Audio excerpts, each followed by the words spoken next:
Hi, I'm Gianluca Fiorelli and welcome back to the third session.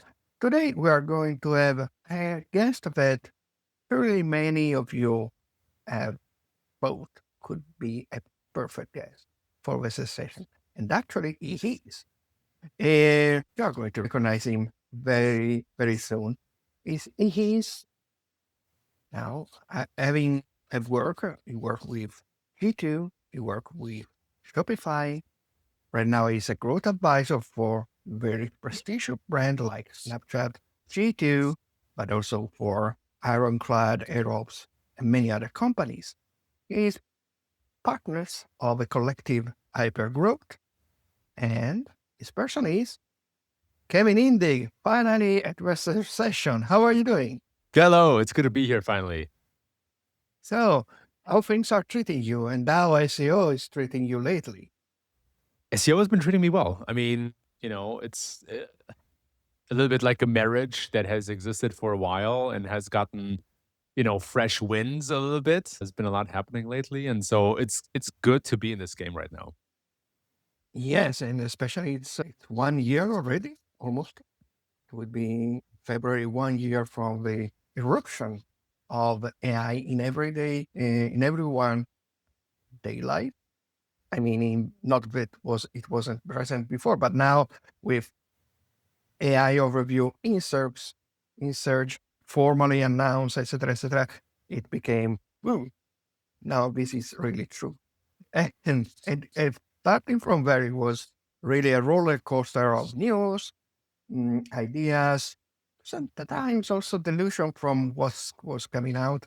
But surely for us, and even more for businesses, it has been a very, very surprising and never uh, confused sometimes, but also probably exciting time.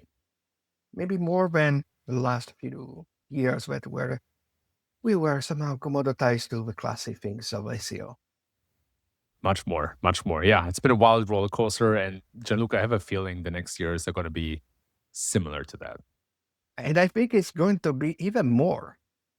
Not because, maybe because not really from the industry side of a player in the AI, because obviously the fight between Gemini and Google is going to become even more vibrant for me, because I gave for lost. I don't know if you agree with me, but Claude is very, very neat. He decided also to go very, very neat. And probably it's the correct decision for someone like Anthropic to maintain its own uniqueness. And so to be, tool more than something that all the people use. And Perplexity has many good things, but also many flaws, in my opinion. So I don't know if Perplexity is going to resist. And let's go so directly. Which one of the two, Google or ChatGPT? I have the strong opinions that Google is going to be the ultimate winner because it's too big to fail. And let's say after the Bard experiment, the first Gemini experience, even also considering AI overview in the beginning and comparing with how it is AI overview now, with experiment of that guide, AI mode improving almost daily.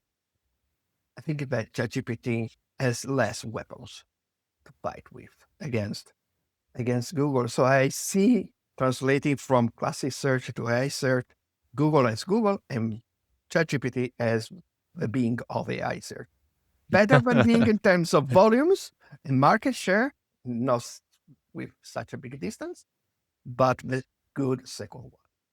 I mean, ChatGPT obviously has a very close partnership with Bing, so it would make sense, for them to also be the perceived Bing of AI search. But look, it's interesting because last year was not that bullish on Google because it's very easy for the incumbents to lose the game, right? So there's this interesting paradox where, people often say, oh, you should bet on the underdog because, obviously the underdog is in a weaker position. However, I think it's more interesting to bet on the incumbent or the winner because they can only lose, right? They cannot gain more. So it's Google's game to lose in this situation. And as you said, the first couple of years, they were caught very off guard and they were not executing well. That has very much changed, I would say, in 2025, especially in the last couple of months with the release of Gemini 3, which is absolutely amazing. And they still have some more to go. So I agree, it's Google's game to lose. I think they're in the absolute strongest position from all the different layers that touch on LMs, from hardware perspective, a data availability perspective, a mindshare perspective, usage, feedback loops, reinforced learning, right? Like all of these things that matter, Google is the best position to be in. And yet, ChatGPT has over 800 million weekly active users. And so, what ChatGPT has is they have momentum.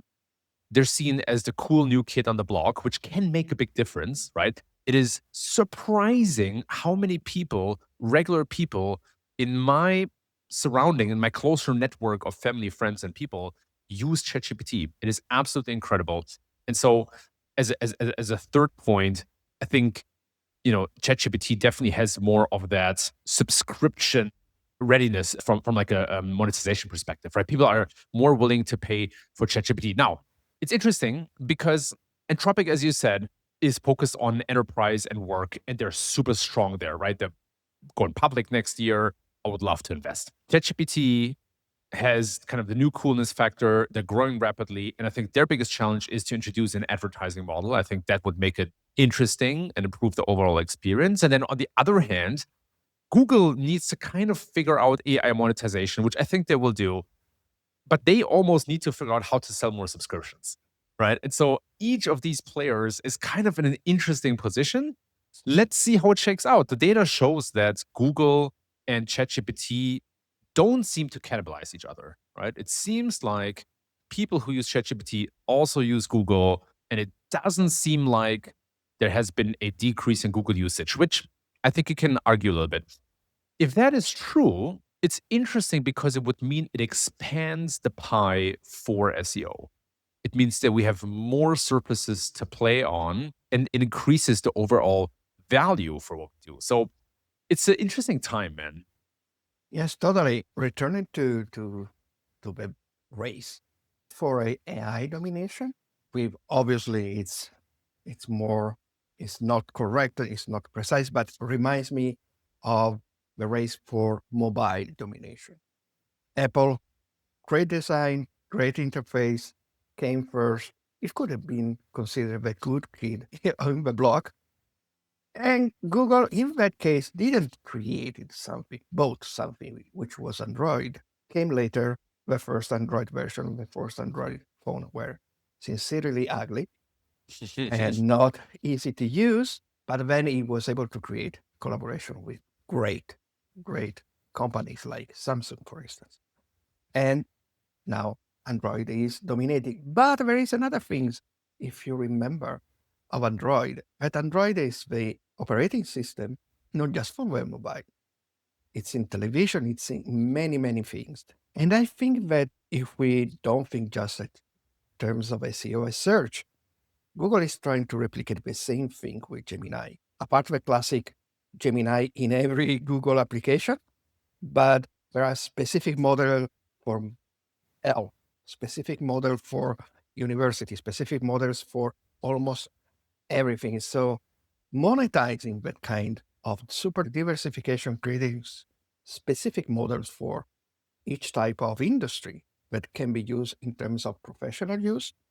Maybe it's something that doesn't seem to me that ChatGPT is trying to do that kind of evolution. So ChatGPT is going for the big public. And what way you're saying, yes, people now think when things to artificial intelligence and search, it's associated like directly with ChatGPT, which is a cultural win, if we think.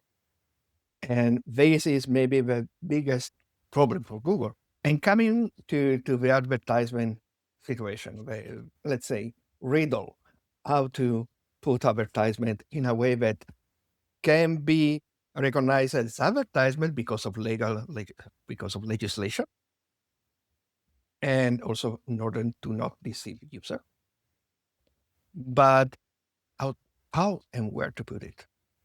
because it's honestly difficult, especially in terms of textual use of a chunk. Let's say taking a chunk from a landing page, which is paid, and you have to put it. You have to maybe they can invent a sort of new paragraph at the end, and where is our recommended with recommendation from our partners, commercial partners, something like this.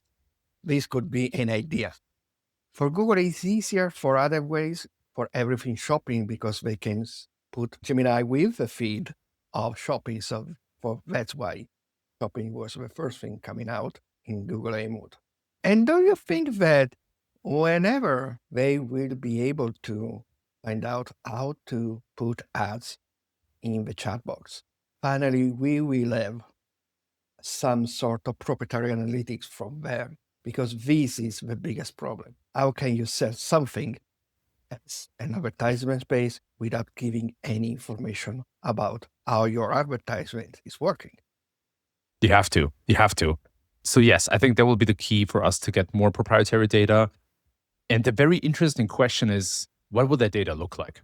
Because if you think about it, it's easy to aggregate classic search keywords because they're short, right? If you have, say, 3 to 4, maybe 5 terms, it's going to be searched by thousands or millions of people, depending on what we're looking for.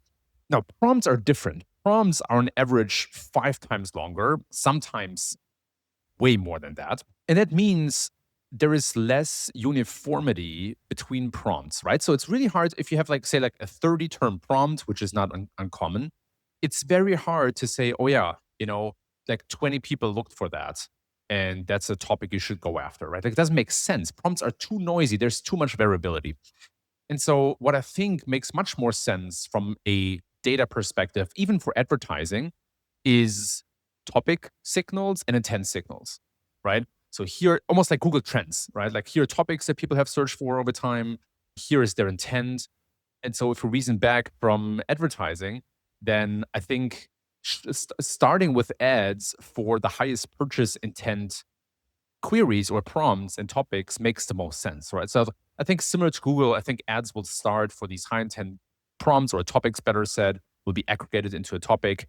And it will be highly interesting because it will reveal how much intent power there really is behind ChatGPT, right? We've probably all seen the research paper, how people search on ChatGPT. It's incredibly interesting. And you can see people use it for all sorts of things. It's not a search engine, right? It gives advice. It helps you do certain things. It's a little bit of like, sometimes agentic, but it can be a tutorial. It can help you find certain things. It can help you analyze pictures, et cetera, et cetera. And so the big question is, how much of all this usage on ChatGPT, which must be massive, is actually purchase intent? And so we'll find out soon, because I'm sure advertising will come probably next year. And I think the data will be split into topics and intents. Yes, I think the same. Somehow, like, very few tools, commercial tools now existing, are really treating AI search in terms of topics. And mostly all the tools are prompt oriented, which is, I don't really like. I mean, I'm really skeptical like you. And I think that apart topics and intent, I think that they will try to match, because the problem is also personalization. So it give us eventually super anonymized demographic data. So you can eventually understand that for this topic, for this intent, and for this kind of demographic, you are working well. For this same topic, same intent, other demographic data, you are not working well, which is going to be super useful for us, also SEO, in order to better fine-tune the strategy, the content strategy. And when you were saying, as like Google Trends, I tend to conspiranoia, which is combination of conspiracy theory and paranoia. And I remember why they waited more than 10 years to give us the API of Google Trends. Maybe because they also needed finally to have API for Google Trends. That could be an interesting, conspiracy theory to investigate. Yeah. Well, not also aggregate more search terms in Search Console into topics, Yeah, right? yeah. In fact, the fact I think that, and I found very weird that the SEO community didn't spend much time talking about, because apparently it seems like a simple filter, for instance, the brand filter for the brand queries. But if you go reading, it's not just the classic filter that we can do with the regex, like in order to, but it's really an entity recognition. So Yeah. not only your exact name, not only all the misspelling, but also, for instance, in e-commerce, all the product Google consider that are brand. Yeah. Let's think Nike that just and all the names, product names of a specific sneakers, Air Jordan, etc., etc., etc. So, which is interesting because it's clearly telling us that entity search is entity search. Now we don't have to update anymore. And secondly, that probably this is also used in order to understand if a brand is a real brand or not. Yeah, 100%. I think it sends some interesting implicit signals. I hope that we can get that type of data through the API as well, because So Search Console is heavily sampled and the user interface is very difficult to use. But to your point, Gianluca, I think it's pretty clear that we're going across classic Google search, AI search into this direction of topics, intent, entities. I mean, you could argue we've been there for a long time already, right? Like, but it's so interesting that we're so attached to the classic SEO mental models in so many ways, right? It's not just keywords, but it's also this idea of like search terms and ranking factors and all that kind of stuff. And, this, we need to shed this off, right? We need to evolve. We need to like adapt new ways of thinking.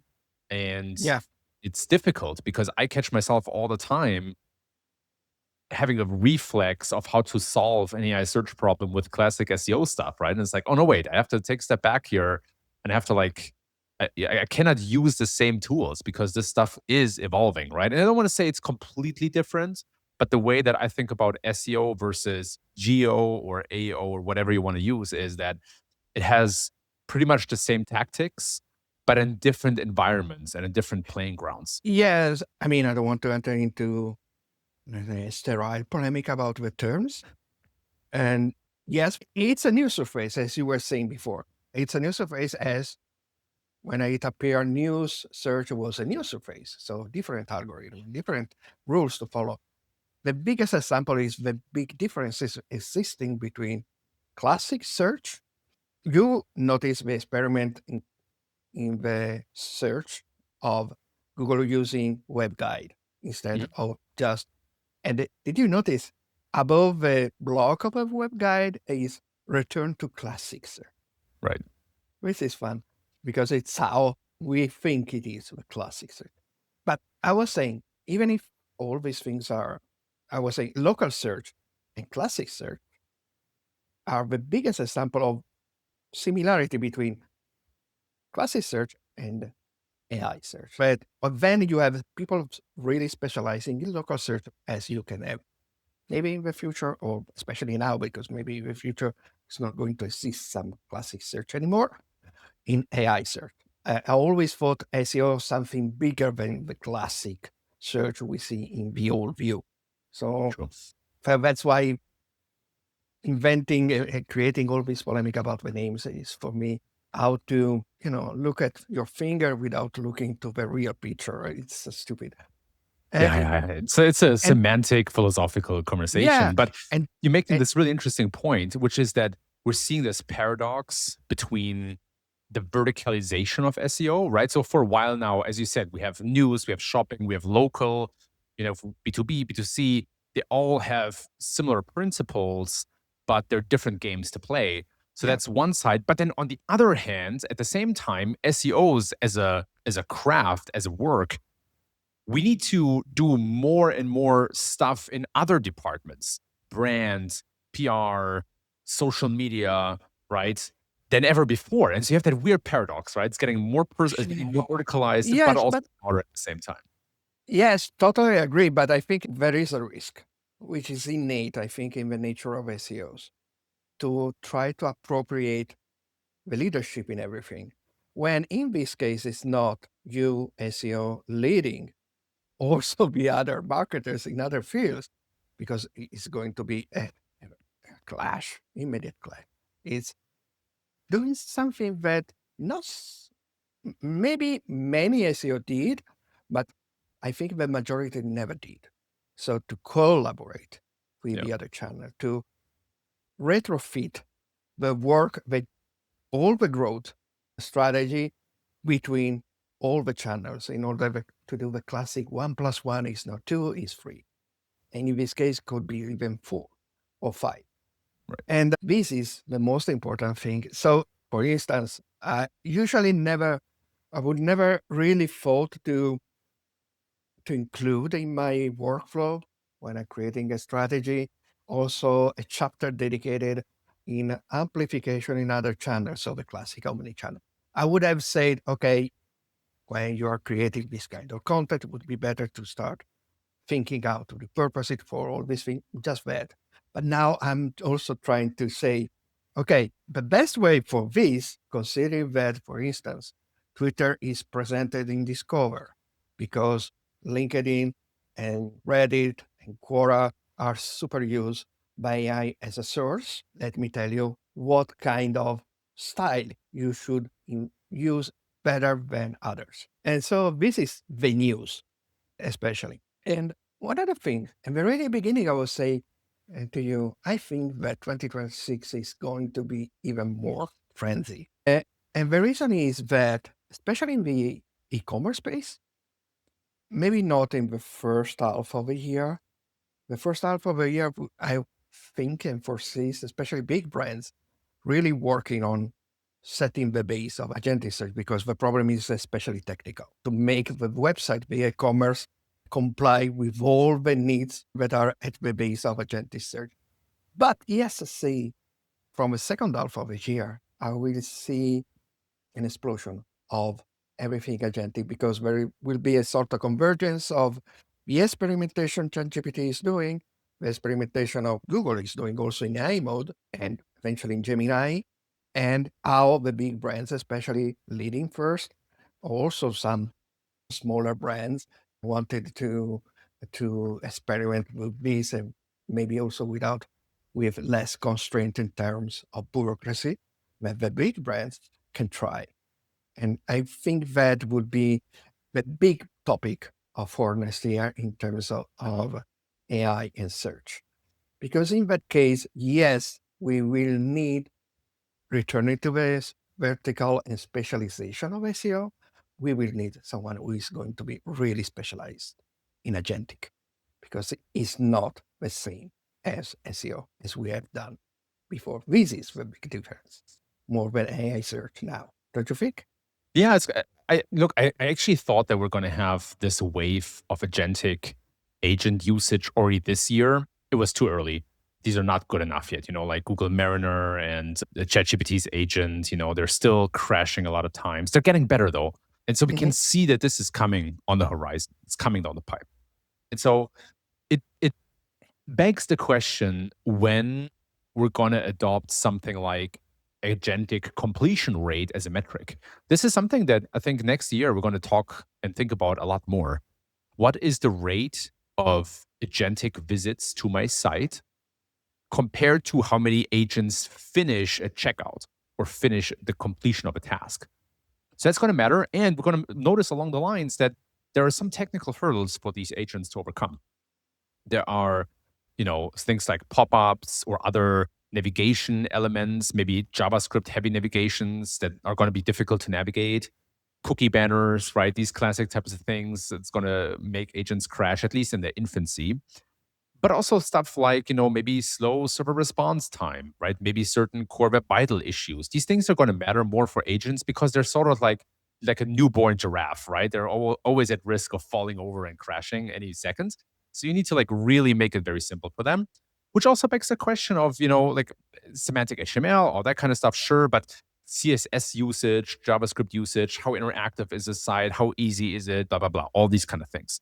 On the other hand, I also think we're going to talk more about agentic schema, and not just in a classic sense of schema markup, but there might be new ways to create paths for agents with specific schema. You have that, for example, with Siri or Alexa. There is specific voice assistant schema that allows them to take certain actions. And so I think that's all coming on the pipe. I agree with you. I think this is more going to be the latter half of next year, but it makes a lot of sense to go into that direction. On the one hand, to increase the utility of AI, right? It makes it much more useful if the agent can do something for you immediately. And also, on the other hand, when you think about model training, we went from this progression of basic LLMs to reasoning models, more reinforced learning. And as a next step, there's going to be more agentic learning and agentic development on top of LLMs to just increase their utility, because companies put a lot of money in that stuff, and it better pushes some economic returns. Totally. And there is another aspect that maybe is going to be very studied and analyzed, which is how to make people, normal people.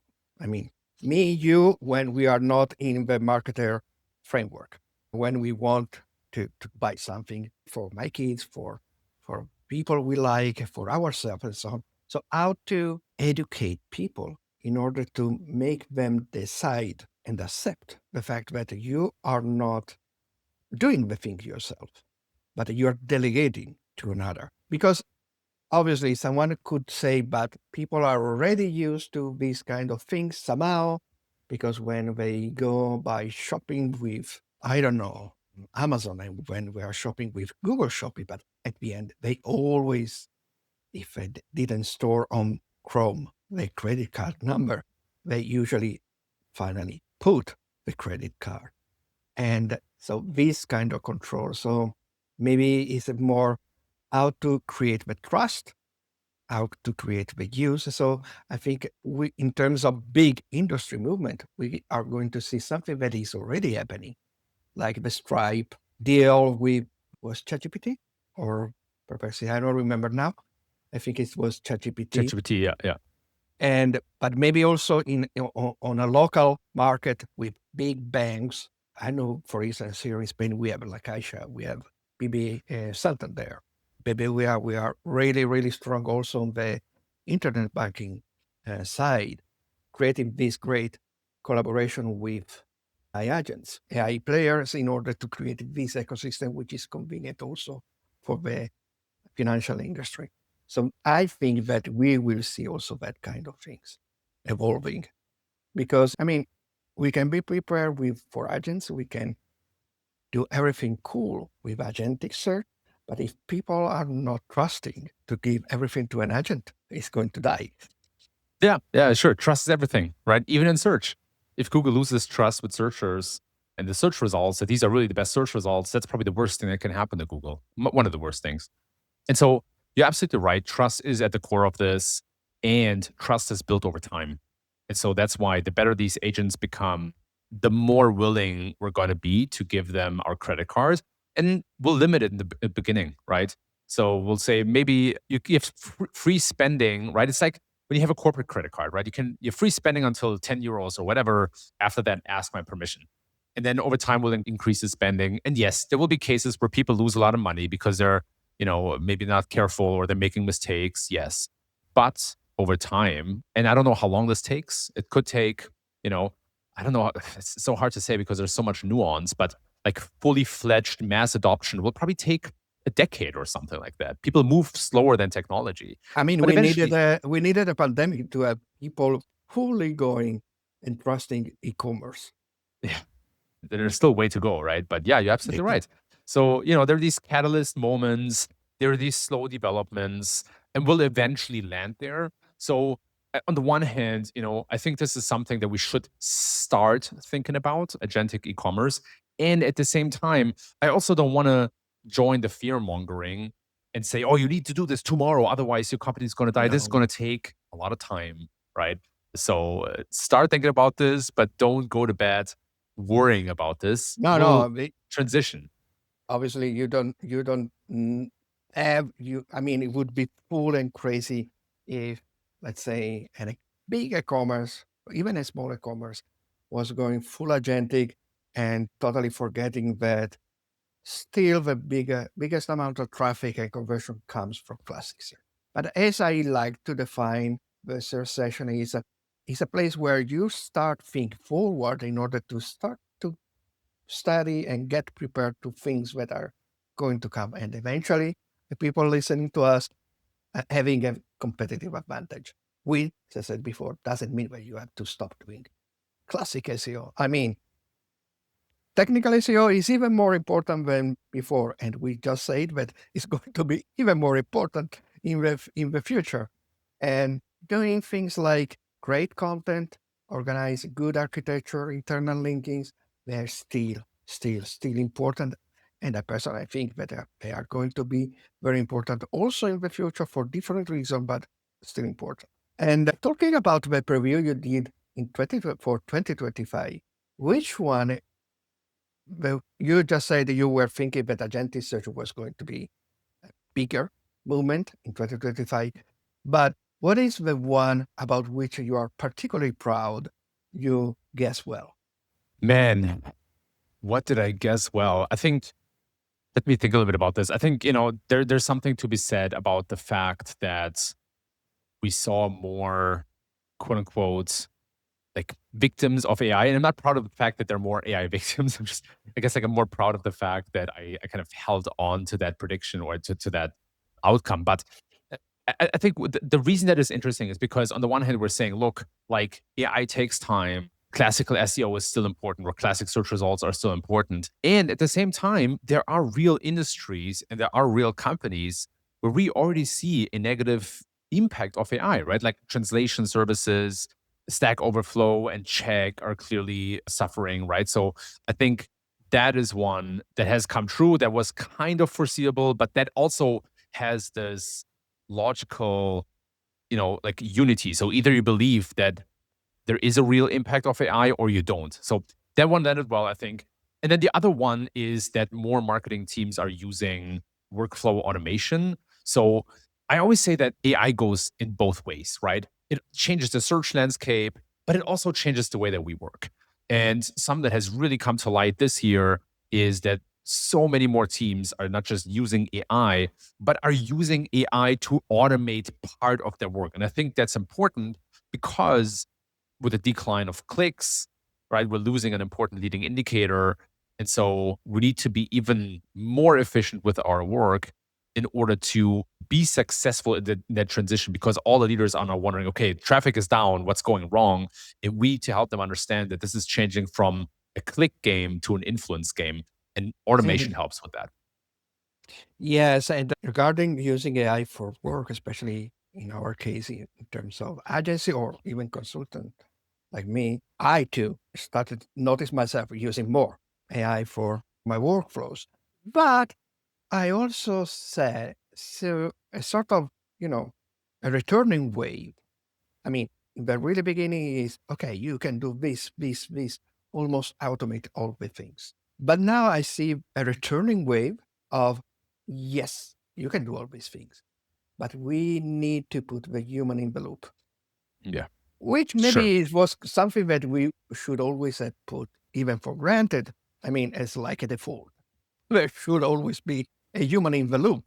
Even in plants with robots building cars, you always have a man in the loop controlling that everything is fine. But now it's coming back. And it's coming back, especially in the content side of using AI, because people have already had the time to see huge success and immediate fails with creating content with AI. And this is one thing that certain kind of professional, for instance, we were really hit by the eruption of ChatGPT, especially 2 years ago, for instance, are going to maybe have a new opportunity to be like the supervisors, not maybe the person writing the things, but the person guiding AI out of right things. Not in the terms 100%. of prompt engineer, but more in the sense of as it was, editor in chief in a newspaper.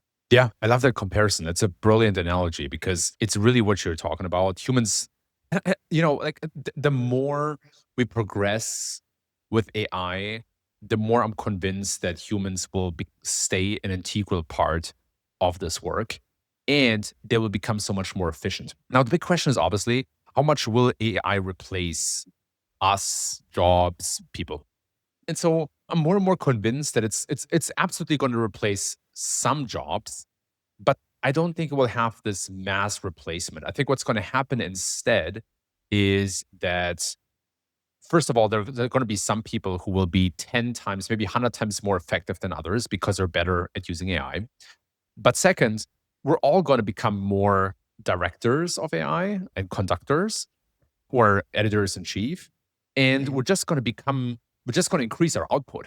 And I'm saying that because there used to be this interesting theory, I think in the early 1900s, where it was clear that technology was evolving, right?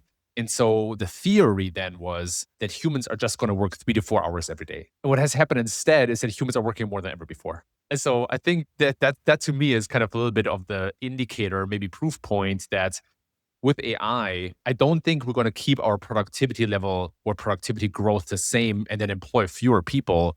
I think we're going to employ the same amount of people, but our productivity is going to go through the roof. So anyway, that's my TED talk. Yeah, yes. I mean, if I look to myself, for instance, taking as a very improbable, unstatistic case, I never work so many hours because because now I can do more things, so I can dedicate to more things apart because I quit the more repetitive tasks and so on that are totally somehow automated. But then because the AI is giving me tools that I wasn't able to have before, really were costing me too much time. So I was dedicating that kind of job only for very specific case. Now I can, let's say, widen my landscape of working.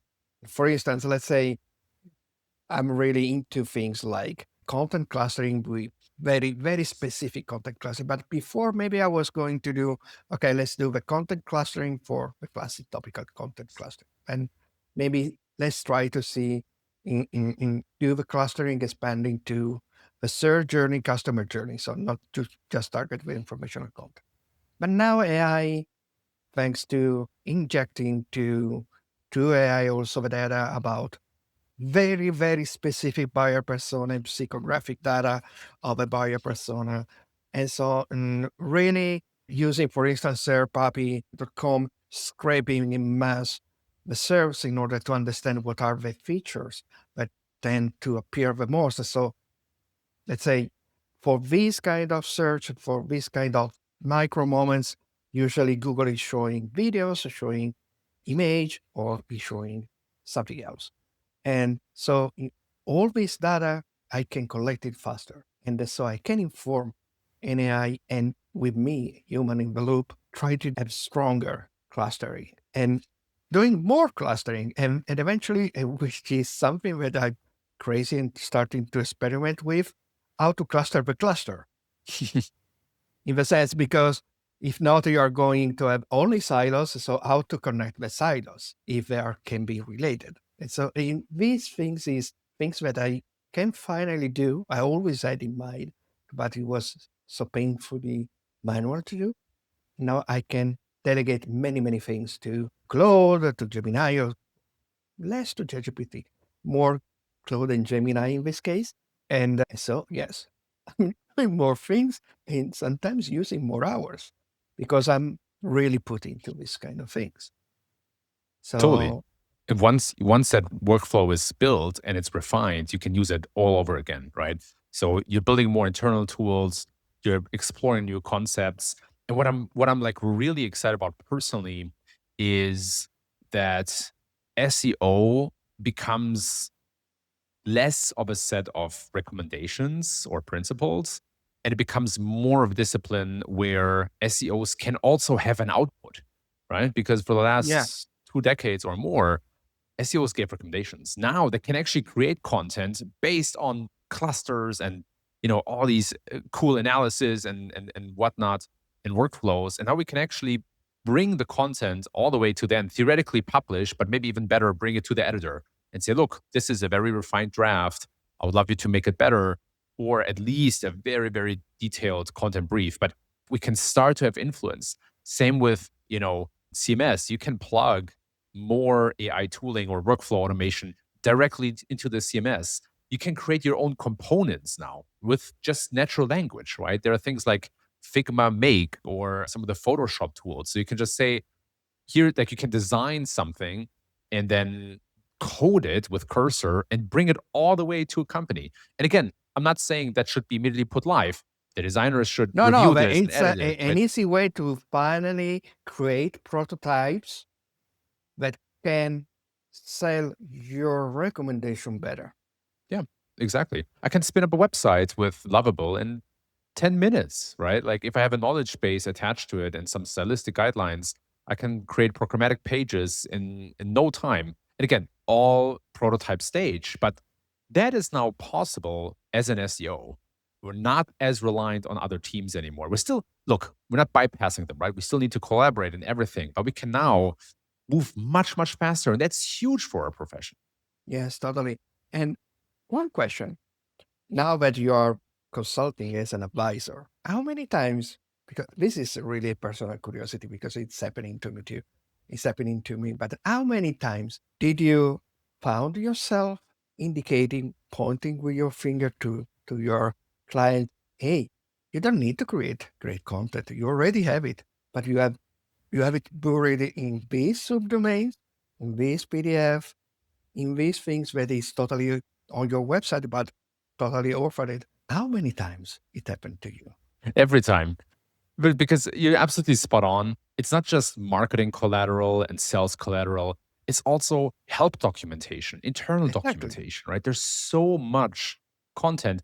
For example, you could plug into Confluence, right? Atlassian, I work there. It's used a lot of times by companies as like an internal knowledge base. The content ideas and content you can create just based on that internal stuff, right? Not talking about, sensitive data or so, but Obviously. just the context, it's massive. And it will take companies years to bring that treasure chest from the ground of the ocean to the top. But you're absolutely right. There's, it's, that's where I like the term context engineering, because so much context already exists that is not yet explicitly formalized in in external facing content.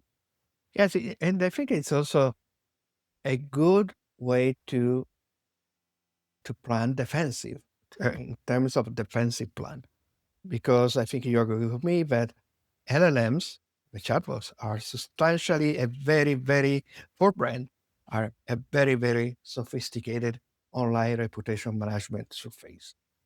And if you have everything to substantially make the opinions of the other about some, let's say, I mean, they are going to be surface, obviously, but maybe if you are making surfacey, for instance, all your customer care help subdomain, your developer subdomain, your things that are talking about your brand, obviously, as you said, without putting sensitive data, but everything that can really explain your brand to AI, then AI will going obviously to use your facts instead of using facts of the other, or maybe worst, made up by others, which is the real problem as we were seeing already with the test, for instance, by the href, or so that kind of situation. Yeah, totally. I mean, it's a real problem right now. As you said, Ahrefs has published an article about a manufactured imaginary company and fed LLMs information.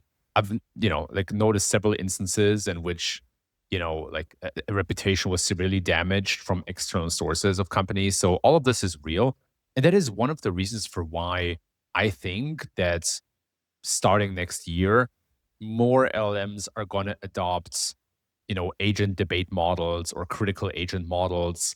There's also a concept called reliability rag, which all mean the same thing, which is that instead of just having LLMs retrieve content for training data and for reasoning answers, these systems will add filters, which are little agents that reason about the content that is being retrieved. So they're critically asking, hey, this content, where's this coming from? Is there some prompt injection in here? Or is there One something sort else of in here? grader.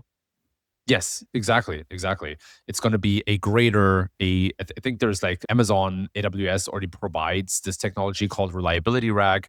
And then there are a bunch of research papers about this idea of critical agents or Mhm. agent to agent debates, right? And so because of all these issues, also with reputation and whatnot, I think LLMs are going to be more sophisticated, especially when it comes to web retrieval or web search. Yes, I personally also think that something that is not new is also even one of the oldest technology, which is symbolic AI, is going to be recovered because it runs substantially on knowledge graph. And maybe the knowledge graph can be one of the way for AI agents to understand if something is authoritative or not, Mhm. or comes from an authoritative source or not. There are many other things that LLMs must also recheck, like this, for me, really pissing off over dependency on residency, because it's not possible that, let's say, I'm making up an absurd example. Let's say the Britannica Encyclopedia it is less relevant than the post by a blogger, just Mm. because the post by the blogger has been written 2 days ago, and the Encyclopedia Britannica is there from always. So I think there is also the other kind of problems like this one, which should be reviewed because you see it's also prone to spam emergency because you can automate bots to create listicle spam and voila, a non-existing brand is going to be suggested as the same level of one historical reputed brand. Just one question. We were saying before about omnichannel, so how to collaborate with other channels in digital. I foresee an even stronger collaboration with the classic marketing strategy. I mean, the offline, let's call it so, where we can see that what is online, the brand visibility online is going to be a reflection, a true reflection of what's the real visibility offline. And I say this also for the potential evolution of the devices themselves. So maybe we are going, as before, voice search was always a sort of joke. Maybe now we should really start to study how many people are using ChatGPT, for instance, as a voice search device instead of a typing device. Because I mean, who can humanly write a 20 minutes conversation, long conversation, typing it? Nobody. Because people forget that it's already 10 years that, especially the younger generation, are doing WhatsApp vocals, which I hate. So it's something that is used. And then maybe also because we can start seeing, because we didn't talk about Meta, and Meta is pushing all that technology of, let's call it glasses, but it can be AR on mobile and something like this. So we didn't talk about lens and visual search as even a more improved surface for search. So I think this is also going something that not so many people are talking about or thinking about, but would be worth to investigate. Let's see. Next year Google is going to launch glasses, AR glasses. So that's going to be highly interesting. I expect Apple, if they can work through their leadership challenges, to release a AI powered Siri that hopefully gets really good. And at the same time, Google has been publicly announcing that they see, I think, billions of searches on Lens. Yes, And I wonder, what are these people searching for, right? Like, is this really just like, what's this tree? What's this plant? Or is it's it something else? it's extremely. I have a passion for lens. I was talking of lens, let's say in 2018, and already when it was coming out, and it's huge for e-commerce and showrooming. When you go to a shop or you say, okay, this is something that I like, but let's see if I can buy it online from the same company, let's say from the same top online, or if there are offers about these things from other e-commerce online. This is quite common. And then, the fact that Lens is also a prototype of what can be AI search before time, because people who was using Lens, because Lens you can, let's say, see something written. Let's say you are in Japan, you don't know Japanese, and you with Lens you can simply shot a photo and ask for a translation. Or, which is another cool thing that you can do with Lens, and I know that people is using it for it, is making a photo of, let's say, a restaurant. And instead of going to Google Maps and searching for a restaurant, is asking directly, what restaurant is this and what are the reviews? Yeah. So it's really simplifying certain types of search. That's why it's so big, especially younger generation. Yeah. So it's interesting because either we're seeing substantial e-commerce usage for Lens, and then the question is, how does that translate into revenue for Google, right? Or it's more simplistic informational types of searches. So let's say, there's a significant amount of these searches, of these billions of Lens searches that are e-commerce related, even if it's just 20%, right? That's still a massive number. And so Google probably sends them to a SERP for shopping, and that's where they can show ads. And so because we're knowing that Google's revenue has been growing, right? But obviously clicks are down because of AI overviews. The question is then, this Lens e-commerce search impact, these searches from Lens in e-commerce, are they the reason that revenue is still growing? Or and on top of classic search, right?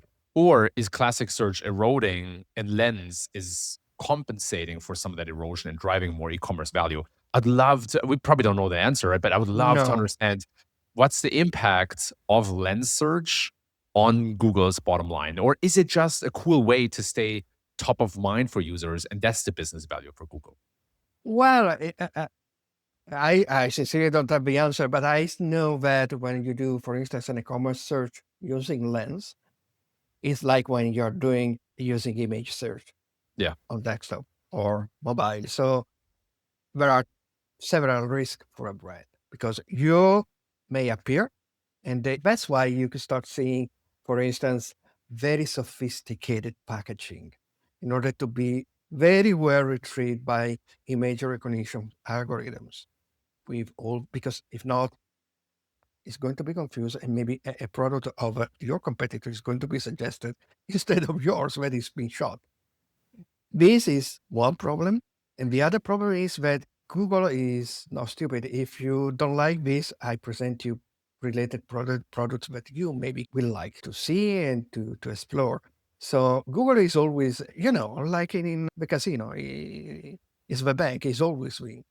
What is risky is for the organic search of a brand, side of a brand, and as it is in shopping for the paid version part of the brand, because it's also in shopping, because you have your product knowledge panel, and then Google is suggesting another shop, another brand. So why? Okay, so 1 hour. It really ran the time. Flies by.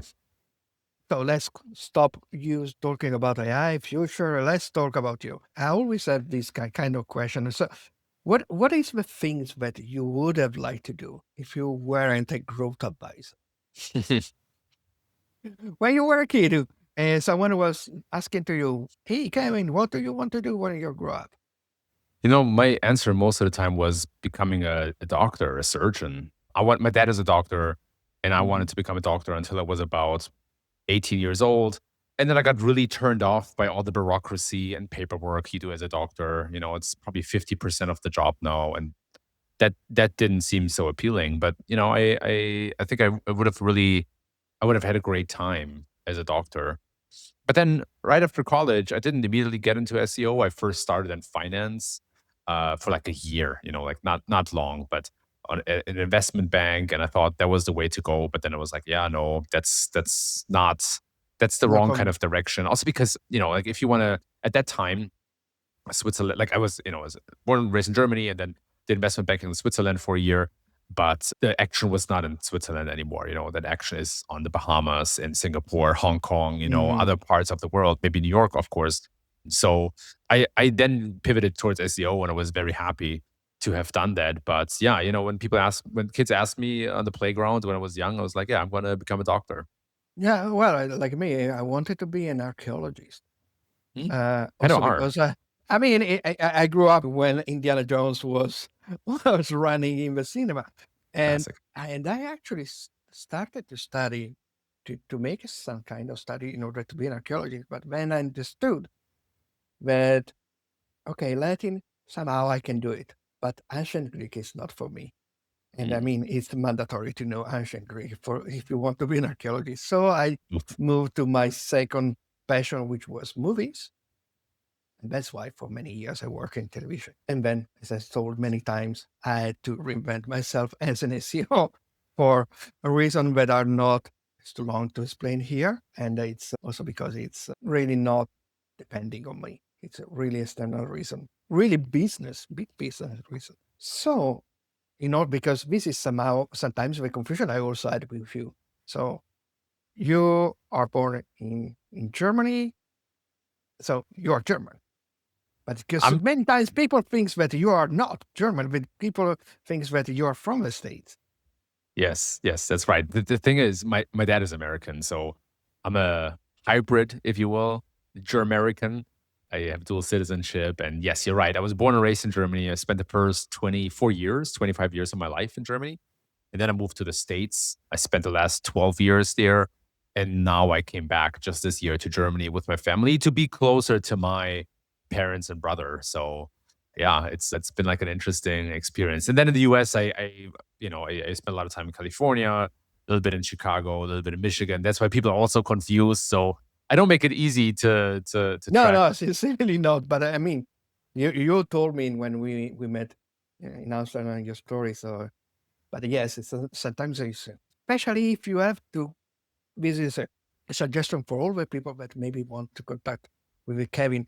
Kevin is in Central European time zone. Okay, so because sometimes you don't know at what time, which time zone is Kevin. When I can contact it, when I can organize eventually video call with it, and so on. It happens all the time, man. And I can't blame people. It's again, I don't make it easy. No, well, it's like for me, everybody, people thinks that I'm Spanish when instead I'm Italian.